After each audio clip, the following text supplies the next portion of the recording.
என்னோட ஓட்டை இந்த கம்பெனிக்கிட்ட தான் நான் விற்க போகிறேன் அப்படின்னு சொல்கிற நபரா நீங்கள்? ஏன் இந்த கம்பெனியை உங்களுக்கு பிடிச்சிருக்கு? இவங்க ஆட்சிக்கு வந்ததுக்கப்புறம் நமக்கு என்னென்ன நன்மைகள்லாம் நடந்திருக்கு? தமிழ்நாடு எந்த அளவு முன்னேற்றத்தை நோக்கி போயிட்டுருக்கு? படித்த இளைஞர்களுக்கு வேலை வாய்ப்பு கிடைச்சிருக்கு. சும்மா சுற்றி தெரியாமல் என் பசங்க எல்லாருமே பொறுப்பாக இருக்காங்க. இப்படி இன்னும் நிறைய நல்ல விஷயங்கள் இவங்க ஆட்சிக்கு வந்ததுக்கு அப்புறம் தான் நடக்குது அப்படின்னு நான் நம்புகிறேன். அடுத்த ஆட்சியையும் நாம் இவங்க கையில் ஒப்படைச்சோம்னா இன்னும் இதெல்லாம் தாண்டி இன்னும் நிறைய நல்ல விஷயங்கள் நமக்காக செய்வாங்க அப்படின்னு எனக்கு தோணுது. அதனால என்னுடைய ஓட்டை நான் இந்த கம்பெனிக்கிட்ட தான் ஒப்படைக்க போகிறேன்.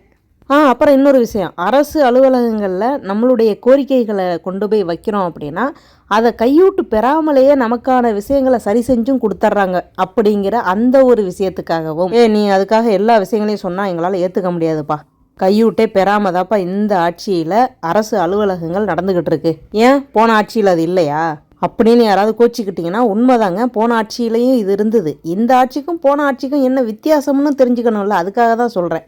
காரணங்களை கமெண்ட்டில் போடுங்க. என்னோட ஆன்சரை ஈவினிங் வீடியோவில் நான் பதிவு பண்ணுறேன். நன்றி.